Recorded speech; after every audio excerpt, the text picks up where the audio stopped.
Welcome to today's edition of our Sustainability Watch series, and I'm very glad to have a very illustrious panel to talk about making digital responsible, effective, and inclusive.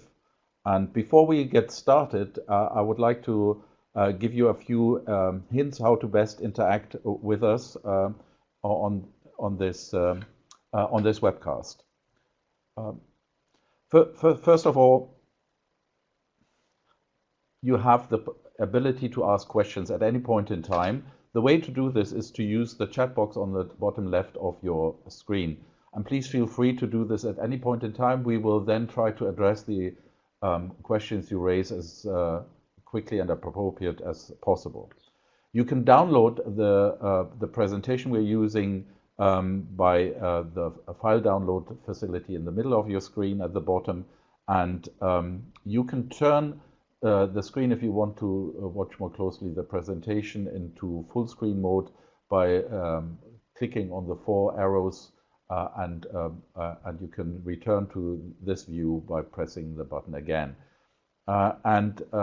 We will tape this webcast, and it will be available for your colleagues to watch at their own leisure, and the sharing facility will be available for you from tomorrow. You can also earn CPE credits in this webcast. During the webcast, there will be pop-ups 3 times during the program, and you just have to acknowledge them. You have to, for that, to stay on the entire webcast. And please understand that this facility is only available at the live webcast and not when the streaming and downloaded version, you're watching those. Now I have the pleasure to introduce our panel. Let me start with Julie Dawson. She's Director of Regulatory and Policy at Yachty. Yachty is an identity checking system that allows organizations to verify who people are, online and in person. There are a team of 250 people in London with over 4 million installations of the app, and that is since their launch in November 2017. Julie leads the regulatory and government relations, steers the ethics framework development, liaising closely with the Yachty Guardian Council, and prepares Yachty for external accreditations such as ISO 27001. Julie, a very warm welcome to you. Thank you. Can I tell you a little bit more about Yachty at this stage, or? Let's go through the introduction quickly, and then we get started. Yeah. Okay. Then I would like to say hello to Susan Getgood, Vice President Product Innovation of She Media. Susan leads new product initiatives across the organization, digital influencers and social media businesses. She also leads the influencer marketing practice.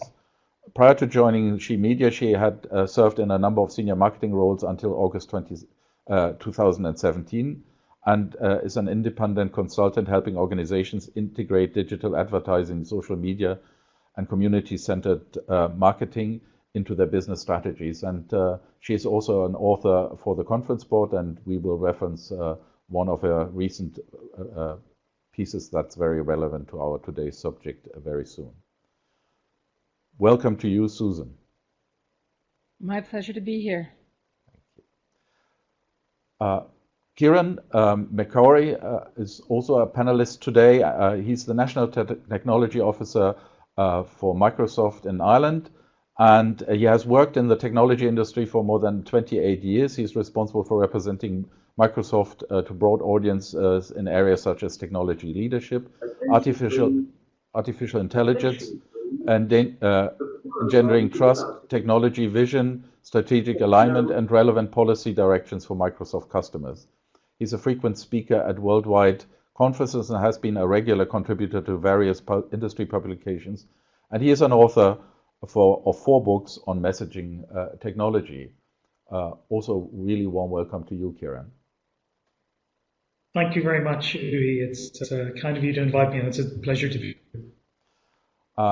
Last but not least, I would like to introduce a regular to this webcast and probably known to quite a few of you already, Anush Saush, and he is our senior researcher in Europe for sustainability. And he has been, in his prior life, a sustainability practitioner in the industry and also in consultancy. And he has been writing a number of very important pieces for the conference board. And last but not least, a piece on responsible digital, which we will refer to during the webcast today. Welcome to you, Anu. Thank you, and pleasure to be here. Okay, Anu, I've already mentioned this, but before I start asking you about the work you've done within the Sustainability Center, I think I owe it the audience to very briefly introduce the Sustainability Center.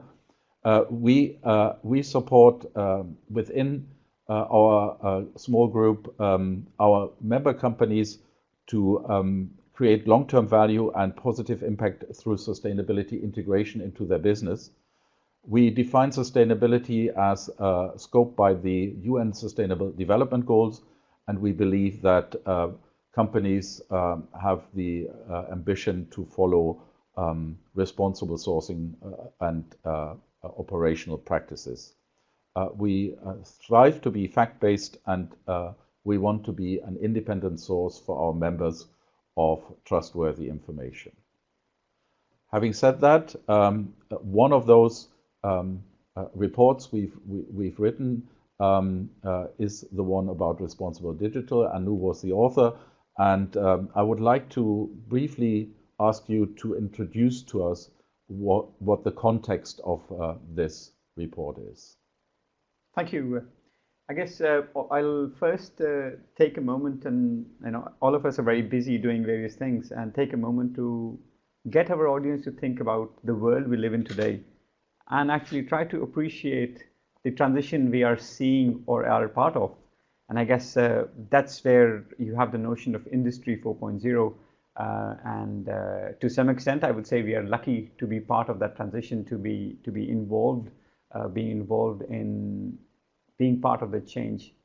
But I guess the other thing of that is that more and more businesses today are embracing technology, digital, to create value. The notion of business models, how a company goes to market, how do they create revenues, are evolving at a massive speed. When we look at things like sharing economy, technology is making a lot of things possible. A lot of companies are popping up trying to meet the needs of people with looking at the idle capacity, what is already existing in the system. But of course, at the same time, what we also have to appreciate is that technology has been a real game changer for many of the societal problems we face today, be it healthcare, be it better access to information, to looking at crop protection, trying to feed more people in the world. Technology has been a force for good. And of course, there's lots of examples which I can quote. But at the same time, we know that there are a lot of unintended consequences. And a lot of companies who are in the middle of this transition, who are embracing technology or digital, I would say, to create that value, are quite at an early stage to understand or actually think about the unintended consequences. So one of the things which we looked at was to try to shape up, like to look at, when we look at the whole universe of digital, what are the issues which are there, which companies need to be aware of, or which they are actually embracing right now. So things like artificial intelligence, the amount of data being created, how do you manage it? There's a notion around future workforce, what's happening with reskilling people. Of course, there's a notion that only the chosen few will benefit from this digital transformation. How can we ensure that everyone comes along in the journey? And of course, health and well-being. So there's lots of issues where you can ask yourself, is technology a force for good, or do I need to actually think about something else to be mindful of? And I guess that's the context which I would stop over here to actually ask you to think about that, and then we actually start leading into the discussion. Thank you. Thank you for introducing us to the theme. And I would like to emphasize one more time that for all the audience out there, please, if you want to make a statement or you want to ask a question to one of the panelists or Anu and myself, write it in the bottom left-hand corner and we will address it as we get that input from you. So let's get started.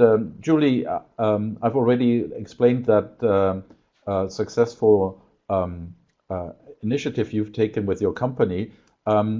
And a lot of companies talk about that, how precious data is and how valuable is it, and how business models can be built around this. Where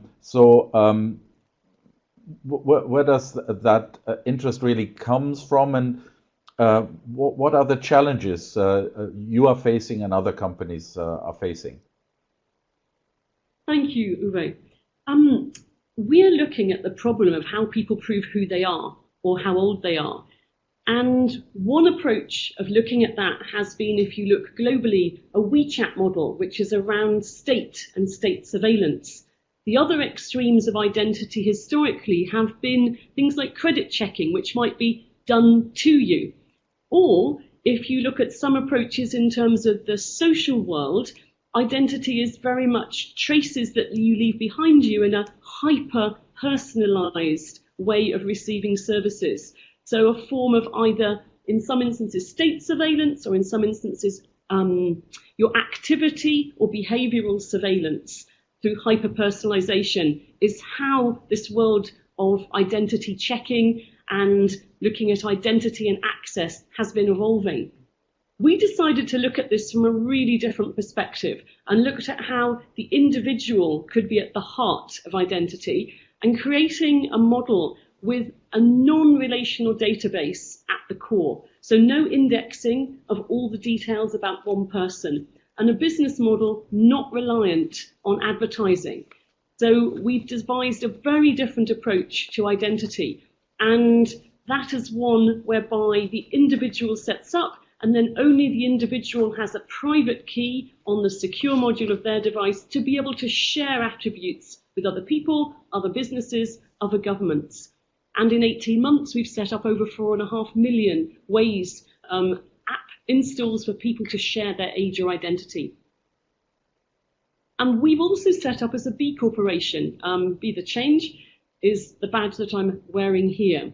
And B Corps overall are looking not just at the bottom line, looking in parallel at the customer, their people using the service, the environment, their staff, the supply chain, and governance. So we've written into our mem and arts that this is as important, each of these areas, as just the bottom line. And from the very beginning, we've built in an ethical oversight into how we do things. We've set up a Guardians Council of people from the human rights side, last mile tech and accessibility, all the minutes published openly. You can ask them any question, and crucially, they can ask us any question. We've worked with the likes of the EU Compass project, likewise, to bring in external scrutiny, Responsible 100, and we've done things such as publishing very clearly a white paper which describes our approaches around, for instance, just one area of age estimation. And in the way we approach things, we've been looking at, one, accessibility. So lots of people don't have a physical identity document such as a passport. Around the world, that's about 1.5 or so billion. But even in developed countries, in the UK, we have 33% of under 18s with no photo ID document and 24% of over 18s. So how can those people prove, for instance, their age or their identity? We've also wanted to go about things in a way that doesn't discriminate against people and doesn't involve surveillance. So in all of our different operations, we've been looking at what is the scrutiny that's required. And specifically, one of the big challenges that have come up as a result of GDPR is looking at knowing your customer. So if you have a gambling platform, you ought to know if you've got under 10-year-olds getting addicted to loot boxes or skins. You've got a dating platform. It's not great for your over 18s if you have young teenagers on there. If you have a children's platform, it's not great if you have 35-year-olds in an area which is supposed to be for 13 to 7-year-olds. So in a couple of those instances, let me explain, through our age estimation, we've allowed 22 million age checks to be done by one social media platform, which you couldn't do through a human, using our age estimation approach. That is an example for just one live streaming platform, but similarly, a similar approach could be used in a retail setting where people might not always have a document, where at the moment there can easily be abuse of fake documents, and lots of people are losing precious documents, carrying them around. And also there's a lot of accounts of abuse towards retail staff. In each of these, however, it's really important that we look at the unintended consequences. So we brought together NGOs and industry bodies ahead of launching our age estimation approach, and published a white table, had external review from the likes of the Centre for Democracy and Technology, World Privacy Forum, and looked at pledges around the non-harm and non-discrimination, such as the Safe Face Pledge and through the Biometrics Institute. So I hope that gives you a little illustration of, one, some benign use cases of age and identity checking, of how it's important, we feel, to look at accessibility, and finally, the crucial nature of bringing in external review and scrutiny. Thank you. Thank you, Julie. I think it's impressive, the considerations you've taken in an area which is, of course, highly sensitive and extremely important for all the digital applications that involve people. I guess implicitly in what you've said, there is the footprint or the template for other companies, what needs considering. So I think it's very important to really think all the aspects you've been considering. Thank you very much, and we will no doubt in the discussion come back to that. But let's move on to Susan. Susan, you've written recently a paper that looks at the consumer perspective and the trust they have in relationship to data and technology. Can you share a little bit about your findings with us, please? Absolutely delighted. This research actually came about through the Marketing Communications Center of the Conference Board, and I'm one of many senior fellows. And what we really were looking at, we started thinking a lot about data as, because big data begets big privacy concerns, and you end up with, you think about GDPR in the UK, or in the United States, the California privacy laws, and in fact, looming just general regulation of the social platforms, Facebook, Google, the power that these platforms have. There is sort of a underlying thread that there may or may not be some kind of regulation coming in the United States as well. And what we were very interested in was, what kind of response do companies take to regulation when it looms to protect things like privacy and data security? And do companies actually, can they experience some advantages by being leaders, by innovating, by getting ahead of consumer concerns? I think Yoti is a perfect example of that kind of thinking, is that, getting ahead of that concern so that you're a leader in this space. But you can't sort of figure out in advance whether or not companies are going to be successful as a result of being innovators. So what we did was step back and say, how do personal attitude of executives and corporations potentially inform their professional opinion and action? And what we learned was actually quite interesting, because while organizations value data privacy and security, it's in no small part because consumers value it. And if we start seeing more and more innovation in that space, it's because consumers are driving the companies to think about innovating in these ways, about data privacy, about data security, about all the ways that matter when we think about all the information that we give up online. The paper's available for folks to read, but I'm just going to take you through a couple of the key things that we learned. And I just wanted, for a definition purpose, innovation is going beyond the minimum required to comply with legislation. So obviously, every organization will comply with the laws in its jurisdiction in order to be a good corporate citizen. Innovation is going ahead of the game and thinking about, how can I use this opportunity to add more value both to my bottom line but also to my customer. And some of the things we learned were that there's strong agreement when it comes to the need and the value for protecting privacy, but far more ambivalence about whether innovation in the way we collect data offers a true competitive advantage. Executives and indeed consumers take privacy very seriously. And in our research, 100% of the executives said that protecting the privacy of consumers was extremely or very important to their company, and 98% said it was extremely or very important to them personally. So clearly, we are driving towards a world where privacy around our data is just as important as security of our credit card number, which is historically the thing that we all thought consumers cared the most about. I don't want my credit card to be fraudulently used. Well, now they actually don't want their data to be fraudulently used. They don't want people reaching out to them for things that they didn't actually opt in for. And most of the corporate companies in our survey reported that organizations had made changes to products, processes, and vendors as a result of privacy regulations, but the largest percentage, 44%, characterized it as meeting the need to comply. Only a fraction said their company's changes were innovative responses that differentiate our organization. Now, that sounds like bad news, but actually it's truly not bad news when you look at the final piece of research, kind of final results. Most of them agreed that it offered an opportunity, that compliance offered an opportunity for innovation and differentiation, and that they should take some kinds of steps to it. So while it's not seen as a competitive advantage right now, privacy innovation initiatives are promoted in company marketing, and compliance is shifting from a regulatory requirement to a consumer one. So we're seeing that while more than half reported that their customer companies are aware of existing and upcoming regulations, nearly half said that their responses to those regulations would be focused on innovative approaches. So while we think that it's not there yet, data security and privacy are definitely seen as marketing advantages, and there's strong evidence that companies may increasingly value innovation around privacy in light of consumer expectations. What's less clear to us is whether it's going to be valued enough to drive innovation absent regulation. So in terms of saying there's something potentially of concern or issue in the world, maybe we should move ahead of that absent regulation.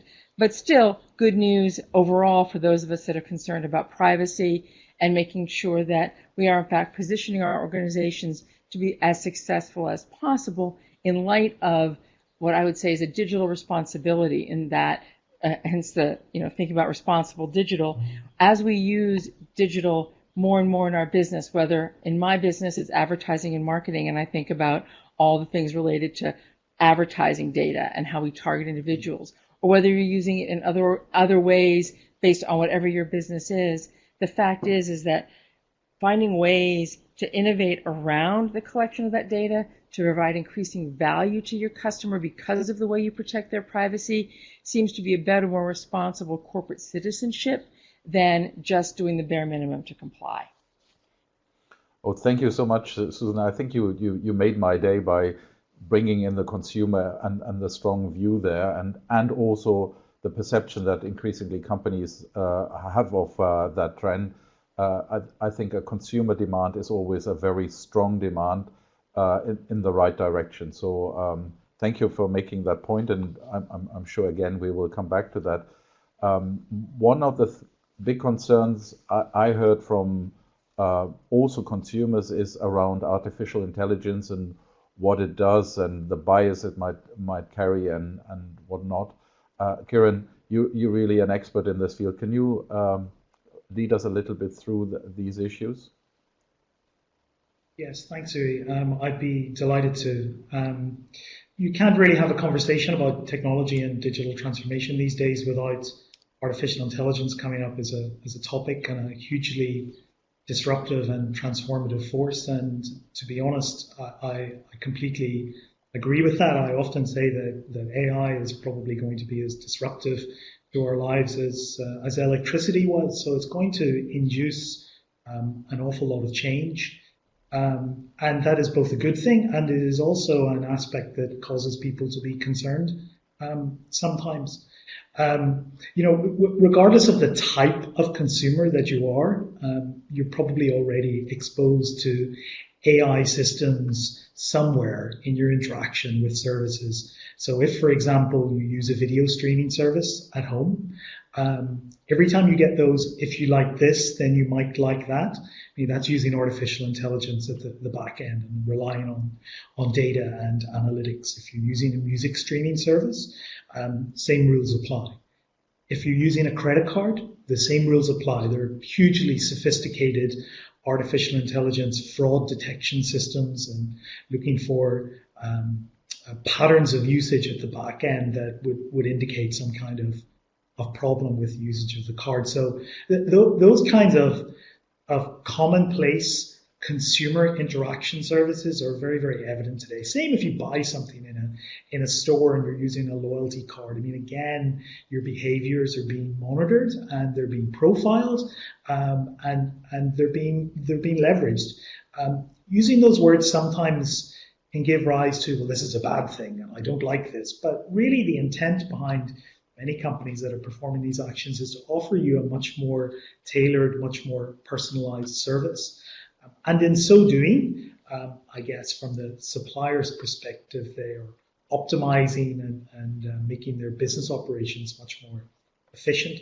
So we already have some great examples of how AI is changing the way we as consumers engage with services today. And we're going to see much more of this. Over the next number of years, we're going to see AI being used, but we already see it being used a little bit today. But when we look at the nature of changes in the provision of healthcare, for example, traditional roles, the radiologist, for example, those in medicine, those roles that are very focused on labor-intensive, repetitive tasks will be massively disrupted by artificial intelligence that is really, really very good at identifying patterns and aggregating very large quantities of data.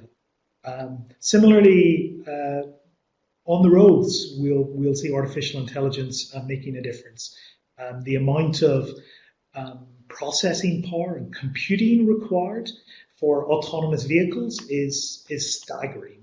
And all of the systems that will enable autonomous vehicles, self-driving cars, automated cruise control, things like this, they all rely on artificial intelligence. So even today, we're very much at the thin end of the wedge of the promise that AI offers. But in the future, we'll see much more of this. And the reason it's become very popular in the last number of years is because essentially there have been three things that have happened. The availability of data, huge, vast amounts of data, has become significant. We're producing about 20,000 times more data each year now than in previous years. By 2020, there will be 163 zettabytes of information produced in a single year. And just for your information, a zettabyte is 1 billion terabytes. So it's huge quantities of data.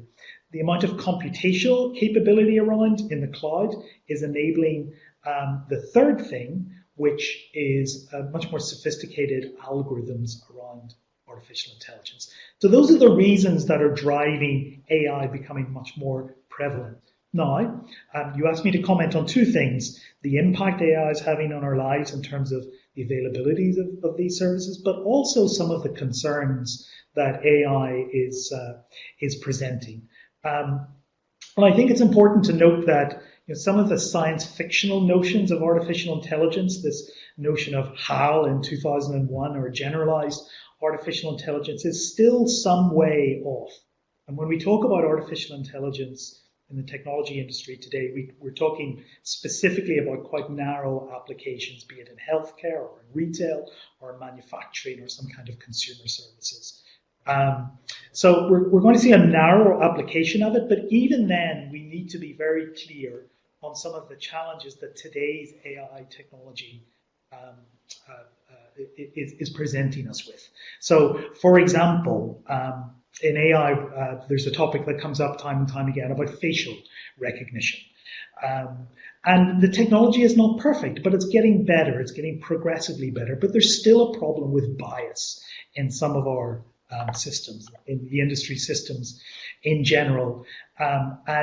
These tend to fall along racial and gender divisors, right? So, for example, face recognition systems are really good at recognizing white males, and they're less good at recognizing colored females. So these are challenges that challenges in data sets that we need to work very, very hard to resolve. And the willingness is there in the industry to try to overcome those challenges.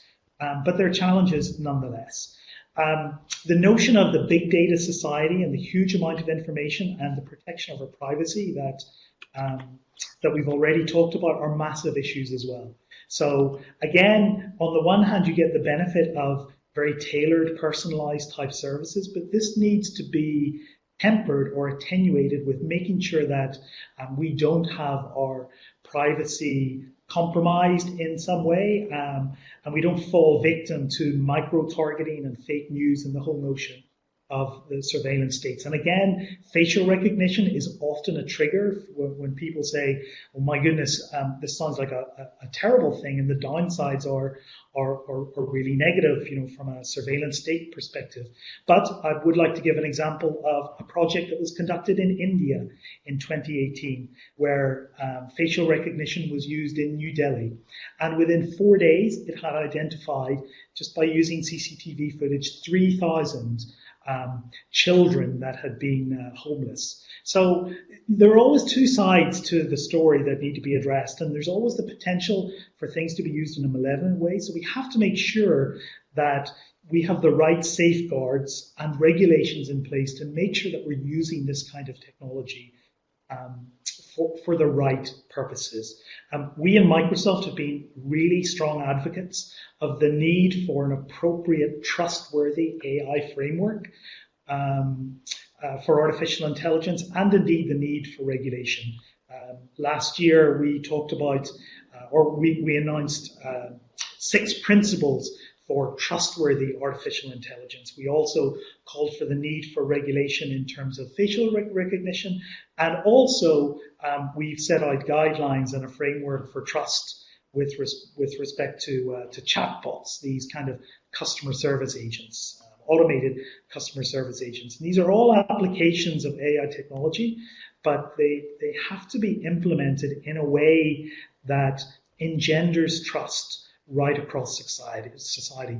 People will not use this kind of technology unless they trust it. So the industry as a whole needs to work immensely hard to make sure that we've got the right crash barriers, the right structures, frameworks, regulations in place in order to make sure the technology is being used appropriately.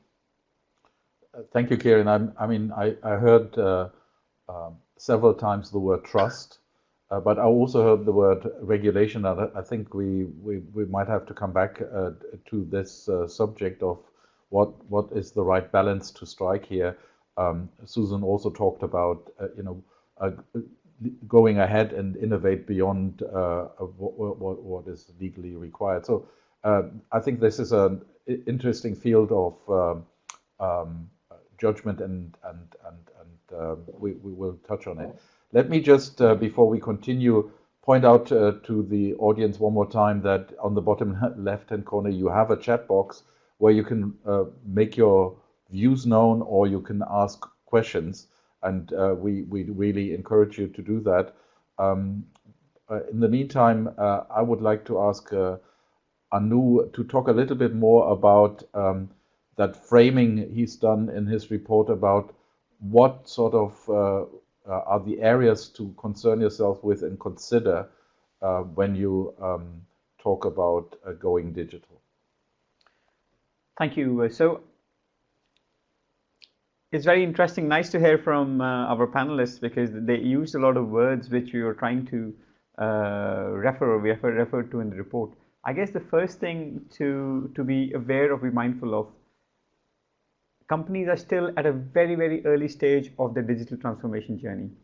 And as they are embracing digital, they're still trying to figure out, they're learning on the way, what's right, what's wrong. And the intention behind, one of the key intentions behind our report was to actually help companies figure out the whole landscape of the issues which might be more mindful of. And there's 6 issues as we framed as part of the responsible digital framework, starting from the ones which are people related. The first one, which is internal for companies, relates to skills and employment. And we know that automation, AI, is likely to bring in some changes in the workforce. There is, of course, need to have more skilled workforce. But at the same time, if there are changes in the kind of jobs, how can a company ensure that they have the right workforce to deliver those jobs in the future as they are created, because the future of work might be very different.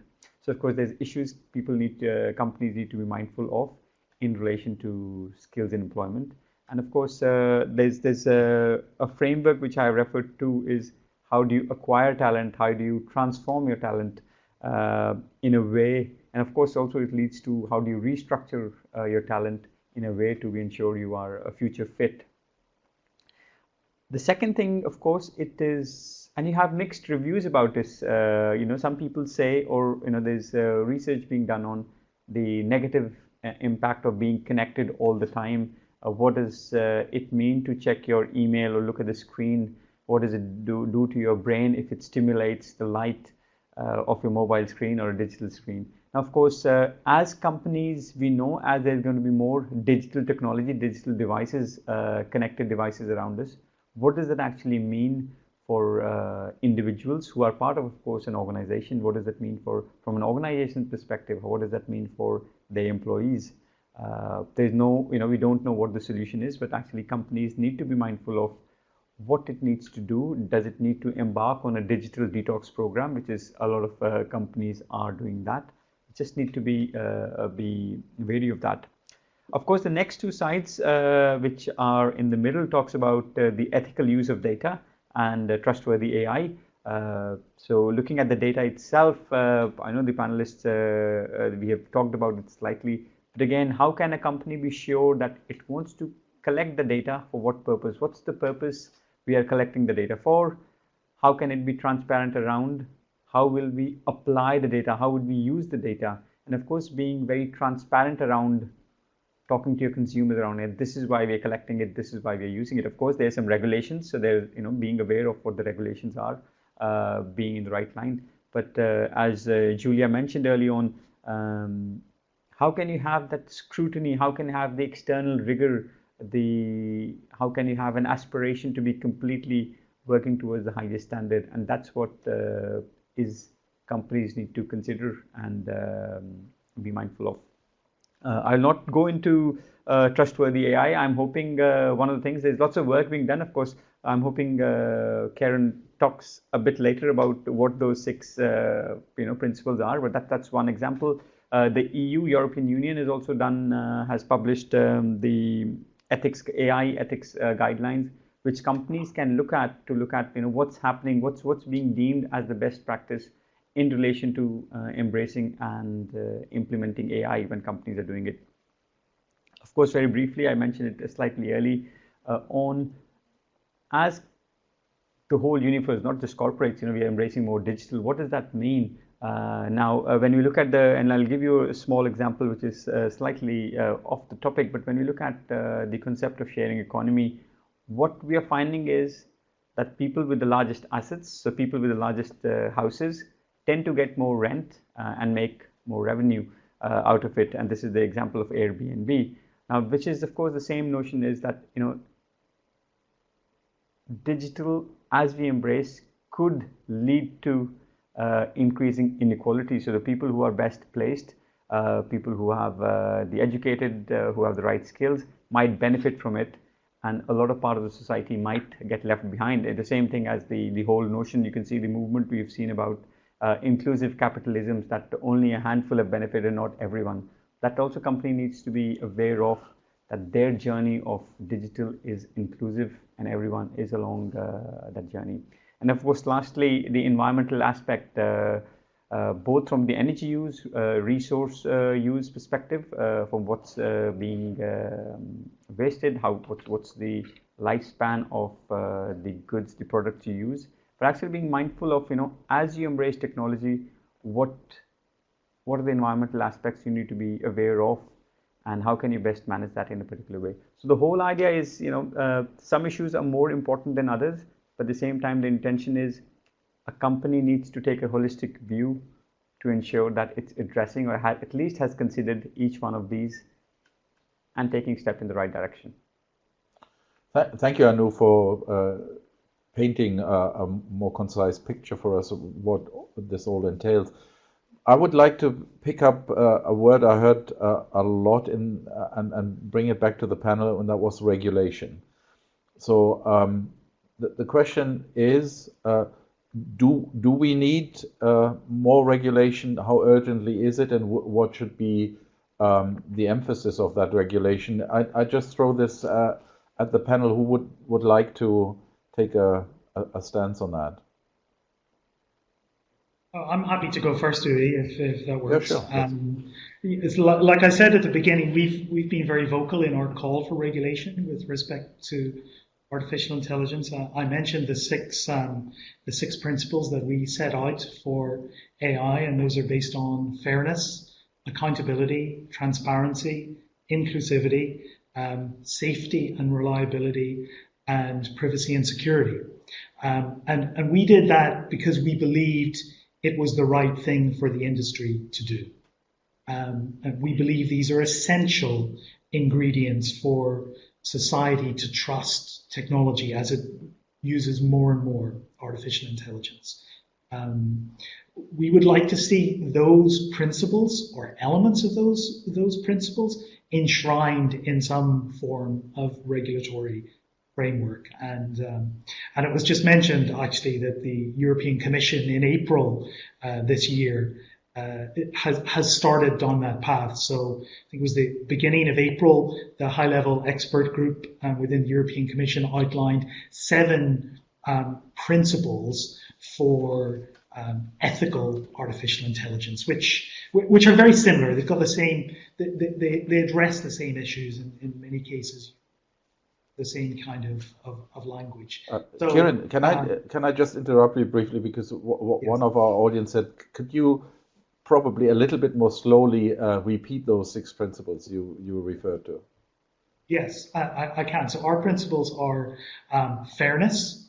So artificial intelligence technology should be used in a completely non-biased way so that everyone gets the benefit of the technology. Systems that rely on AI should be accountable. So there needs to be a clear understanding whenever a system that has some kind of consequential effect, i.e. it's a system that, for example, is taking information and will make a decision about which kind of drug might be used, whether you've got access to a loan, whether you're going to be provided with a particular social service, for example. In any environment where there's a consequential outcome, that system must be accountable. You need to be able to explain why the decision was reached. The European Commission refers to that as explicability. The third principle that we have defined was transparency. Again, we would like artificial intelligence systems, and indeed we design them within our own platform and our own environment so that it's exactly clear the types of information that we're using, how we're using it, and why we reach certain decisions.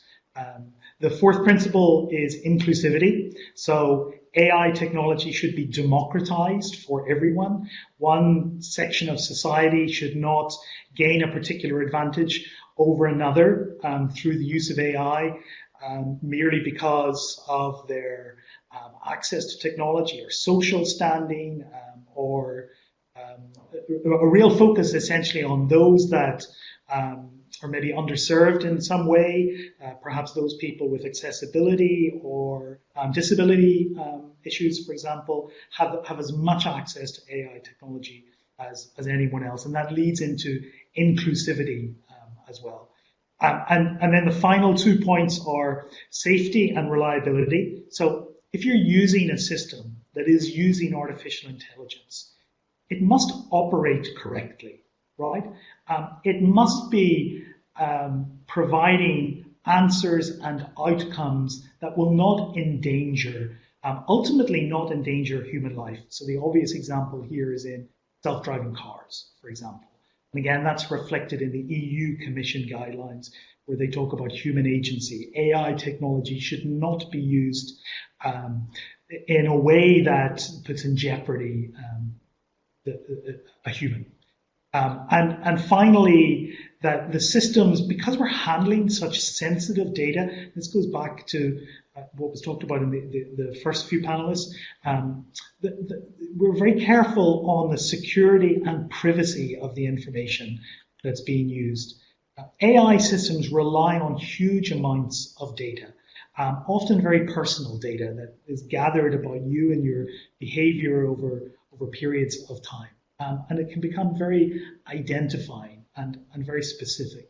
So systems should use that purposefully. They should only use it for a very discrete and specific purposes. And once it's no longer required, that data should not be retained.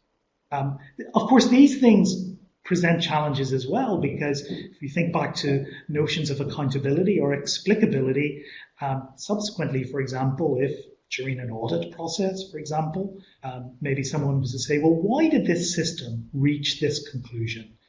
And if you've expunged the data that led a system to reach a conclusion, then these notions are somehow in conflict. So it's a challenging area. No, thank you, Kieran. And I think I say thank you also on behalf of John, who asked you to elaborate a little bit on it. I'm glad that our chat box gets more lively. Paulette said definitely need regulation of the major platforms out there.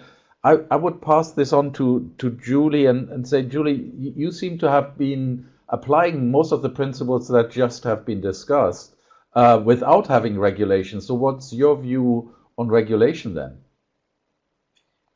Absolutely. I would say that we've taken a very proactive approach to look what is the scrutiny we can bring on ourselves from the outset. But stepping back, I do think there is a need, a little bit in the same as you have with the medical profession, whereby ethics is something that is in the education process from the beginning and all the way through. In our business world, in our technologists, and also in our boards of companies and regulators, we need an upskilling in terms of the ethical education and ethical mindset. And that is something that I think will be hard to regulate for. And it might have to be something that more people look at developing bottom up. And there's more support and approaches from bodies such as the ones that we're part of today, and the Conference Board and other organisations across the EU that look at trying to spread that best practice to make it something a bit like there's been movements such as Investors in People that have gone across companies and have been promoted by governments. Because quite how you make it mandatory and quite how you get the robustness of scrutiny is hard. We've spent probably 4 years fine-tuning, getting individuals and developing the ways of working with our Guardians Council and now the internal ethics working group. And we've started to blog about that to explain to other companies how we've gone about it.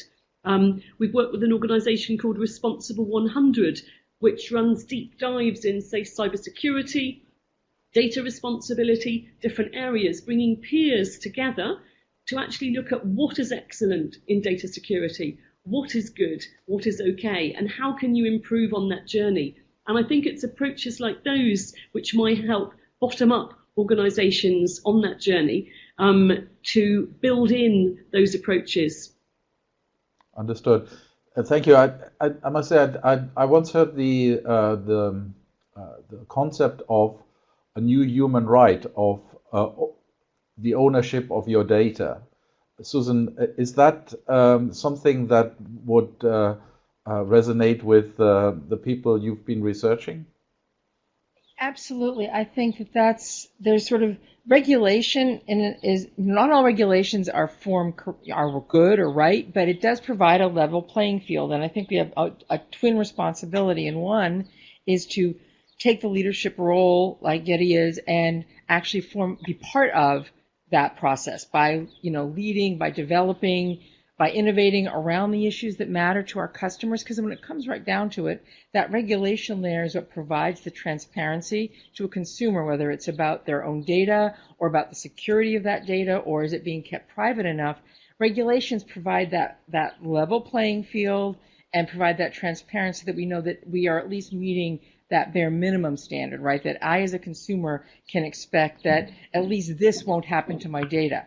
The opportunity for all of us is to go beyond that and say, all right, how can I actually provide more value to my consumer, to my customer, by sharing with them how I'm using their data, by making sure they understand the ethical uses that I'm using, how I'm protecting their rights, as well as giving them value, because we're supposed to be using this data to provide more value to the consumer. It's not an abstract thing. It's there to provide additional value. So I think that's really where regulation is required and necessary, but we shouldn't just wait for the regulators to do it, right? We need to be actively involved in that process to ensure that, in fact, it's the right thing. Yeah, this is encouraging what you say, but I remember that in the beginning you talked about GDPR, which is of course a European initiative, and the Californian initiative. The thing that springs to mind is the internet is international, and regulations are usually national, or possibly a little bit wider. How do we actually ensure, if we go for regulation, for a level playing field? Is there any thoughts around that? Well, I mean, I think we saw with GDPR, right, that multinational companies chose to comply sort of internationally. It didn't make sense for a multinational company to have one set of rules for Europe and one set of rules for the United States, right? They actually started looking at all of their data regulation, and I think that was smart. Because again, remember, GDPR doesn't just impact you if you are in Europe. It's a European citizen wherever they are. So as a U.S. company, I would need to be paying attention to that anyway. Yeah. So I think that, again, GDPR is one example. California is another. There's a lot of conversation, I know, about, Facebook, and does it need to be regulated or broken up in some way? All of these are good conversations to have, because the regulation, again, is the starting point that we should be coming from, not the ending point. Because the more we look at it, and again, this is me as the marketer saying this, the more we look at it as an opportunity to innovate and to actually build a stronger base for our customer, that's that sustainable, ethical basis for our company that can't help but serve us regardless of what the regulation is, right? No, I think I get your point, and it is very encouraging, and I hope your encouragement is heard out there. Me too. I heard. I saw that Sherlyn from our audience had some doubts about whether companies would do things voluntarily, and I think the panel has answered that. But she was also concerned about who will actually be controlling the fulfillment of these regulations to come, and I think that is of course a very valid question. What I would like to say now is that we're approaching the end of our webcast, and I would ask each panelist to briefly summarize what their main point for today's audience is. Before we do that, let me just say that it feels to me that we have just scratched the surface of this important area, and there are so many different aspects that need scrutiny and deep understanding. So from the conference board, we will continue to dive into this and try to provide our members with insight around it. And we appreciate feedback where you would like us to focus first. And now I hand over to the panel. And Julie, would you get us started, just summarizing your main points? Yes, with great pleasure.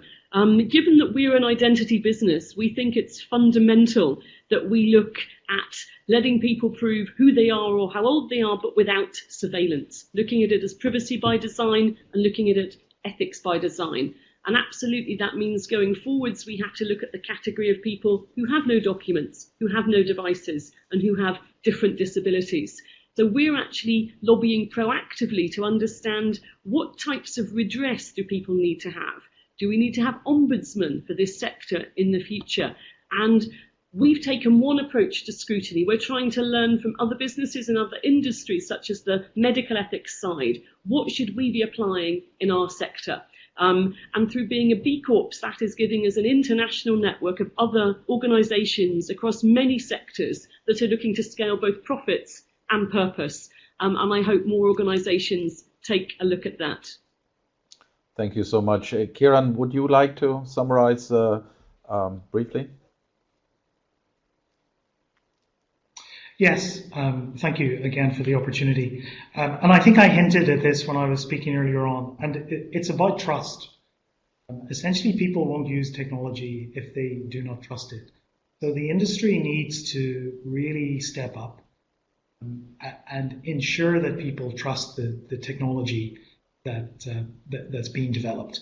There is an unstoppable force ahead with technology. Even within the industry ourselves, we're amazed at the rapid pace of change that we see with technology today, and it's not going to ease off anytime soon. And therefore, the challenges associated with ensuring that people trust that technology will not ease off anytime soon either.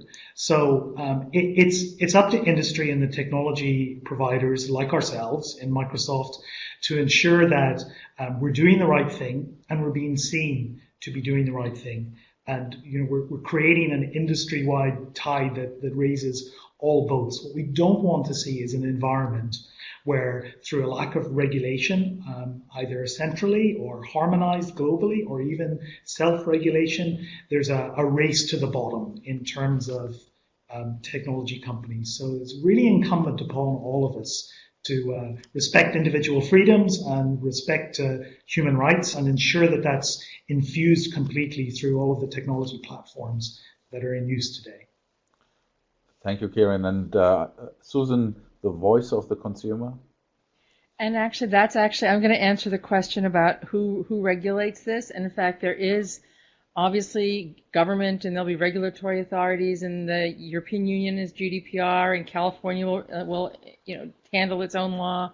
But ultimately, as consumers, as human beings, we have an opportunity to vote with our wallets, to push back on the companies we do business with or that we work for, and ask that our fundamental right to privacy be respected, that we're given the information to make smart and wise decisions about what we are giving up, what we're allowing, what we're using.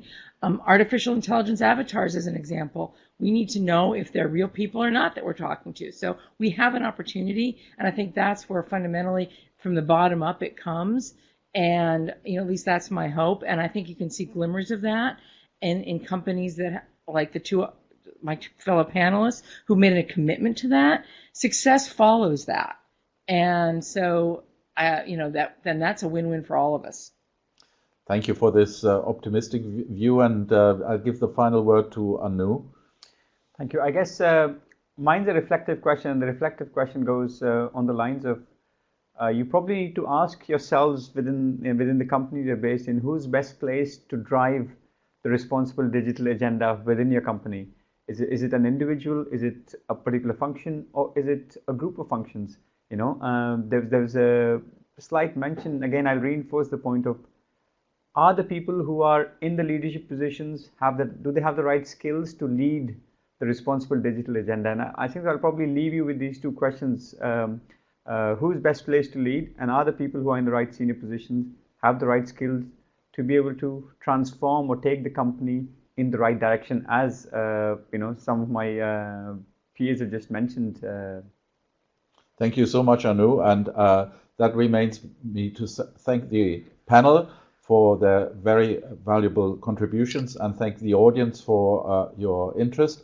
And I would like to point out that the next Sustainability Watch webcast is going to be on the Thursday of the 18th of July, and it will be about the sustainability governance gap. Governance, we only briefly touched upon today, and we will be diving deeper into that one. The following webcast in September then will be the total impact valuation, a report due out in August. In August itself, we will have a pause and enjoy the summer on the beach. And with that, I say goodbye for today and thank you.